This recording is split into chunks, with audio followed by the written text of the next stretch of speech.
how long in advance of January 6th were the authorities aware that you were going to have a presence there with the Proud Boys, or you personally? They know you're there in advance because there was infiltration in your communications for months before. When did they know that you guys were going to be there? Well, no, there wasn't infiltration in our communications. Our chats were pretty locked down. They got those from my phone and other people's phone that they confiscated. I'll do a PSA on encrypted chats in a second. But the actual event was announced by the president, the Be There, Be Wild tweet. That was on December 19th at like 1 a.m. I already had told the guys if they wanted to go to the event on January 6th by the morning of December 19th. And once they told me yes, I told them, look, I'm going to communicate with my liaison in DC and tell them that we're coming, that we're not going to come in a big crowd because we decided not to come in a big crowd. Thank God. There would have been a lot more arrests of Proud Boys. So they knew, they started to know that I was coming as of December 19th. Yeah. And they, I communicated as things change. I told them, look, because here's another thing that people don't know. So Trump didn't announce that he was actually speaking at the event until like 2 or 3 days before January 6th. So we didn't know what was going to happen. We didn't know because if a whole bunch of people put stages all across DC to speak, right? And the president were suddenly, which is exactly what happened, the president were suddenly to say, hey, I'm going to go speak at the Ellipse. Like, nobody's going to be at your fucking events. So everybody was waiting and being like, oh, is he coming? Is he not? So some people pulled permits, preemptively, and they kind of just had the permits and they never used them. So as the dynamics of the event changed, I kept my liaison informed. And liaison is assigned to you by, it's not like just to be clear, it's not like an informant thing. A liaison is an event liaison. So when you're hosting an event, that's the person that you're going to talk to, because that's the person that's going to be in charge of like the actual security for the event as far as local police department. So, yeah. Okay. So they know, at least 2 weeks in advance, they knew you're going to be there. You get arrested on the 5th, correct? I get arrested on the 4th.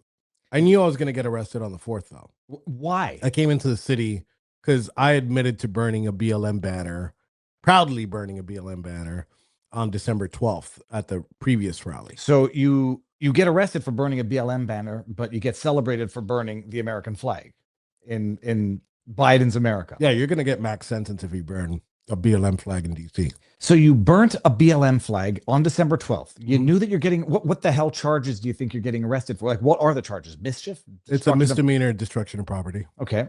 I already knew because of like multiple sources asking me. Like, I had the media, I had sources in law enforcement that were telling me. I had the local Miami-Dade Police Department reach out and say, hey, do you want to comment on this? No, I'm not going to comment on it. So they get a complaint that you burnt a BLM flag, which itself, I don't know if it's an officially recognized flag. They get the complaint. They're like, you want to come talk to us? You know that this is going to go down, and they arrest you on January 4th. Where were you when they arrested you? Now, my goal with getting arrested on January 4th, DC's a no bail state, right? No cash bail state. So I knew I'd get released the next day. I'm like, let me fly in a day earlier so I could get arrested, which is crazy, and then get bonded out the next day. And then I can go to January 6th and I could speak on these stages or whatever. But the judge kind of threw a curveball at me that I wasn't expecting.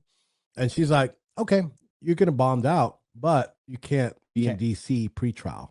So you have to leave immediately.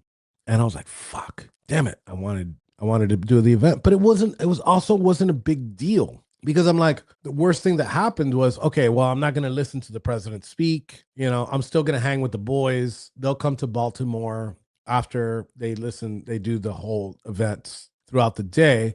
So it wasn't a big deal. So we weren't planning an insurrection. So I'm like, damn it, I can't be there, And obviously after I saw what happened, like most people that weren't in DC, I saw the events of January 6th unfold on the news, right? Later on in the night, I'm like, well, good thing I wasn't there, or else I'd be arrested. And so when do you get arrested on the seditious conspiracy? It was like was it a year later? A year later, because they couldn't find evidence. So you get off, they let you out on the burning the flag. Oh man, the Canadian came out of there. I hadn't heard it. A boot. They let you out on the burning of the flag. Are you on you're on probation? What? I'm on pretrial. Pretrial. A year. I ended up doing out of a 6-month sentence, I ended up doing like 4 months because they do good time for burning the fucking flag. Yeah. You did 4 months in jail. Maximum sentence. They gave me maximum sentence, technically 6. When did you serve that? Uh, Between getting arrested for September of 2021 and January of 2022. Okay, so hold on. So you're in jail while they're building the case for seditious conspiracy against you. The DC Gulag. Yeah. On burning the flag. I'm burning the flag. And it blows my mind that I didn't know this. Holy shit. And I was the only person, I was the first person throughout COVID, because you remember how DC was about COVID. I was the only person at that very moment for the past, I think it was, at that point, it was, what were we under? Like 2 years of COVID? A little bit over, or yeah, about 2 years of COVID. Years. I was the first person, misdemeanant, right? Because that's what you call the people that get charged with misdemeanors. I was the first misdemeanant since COVID to be incarcerated. There was a policy by the Department of Justice in DC, the District of Columbia, that they weren't going to ask anybody for jail time when it came to misdemeanors because they didn't want to fill the prisons, the jails. They didn't want to fill the jails with people. So here comes along me, and the judge was like, no, I'm going to give you max sentence. He actually tried to give me 1.5 years, which is an illegal sentence. And then he resentenced me to another illegal sentence to 9 months. The prosecutor had to cut in and be like, look, Your Honor, the maximum you can give him is 6 months. And he swings the gavel and he gives me 6 months. But he wanted to give me 1.5 years for burning that fucking banner. Holy crap. So you're in jail. And while you're in jail on that, they're literally building. What time do you have to go? I got a little bit. Okay. I could probably do like another 10, 15 minutes. Okay. Well, then we're going to move a little faster. And you could have me on again with no problem. It's just since we started late.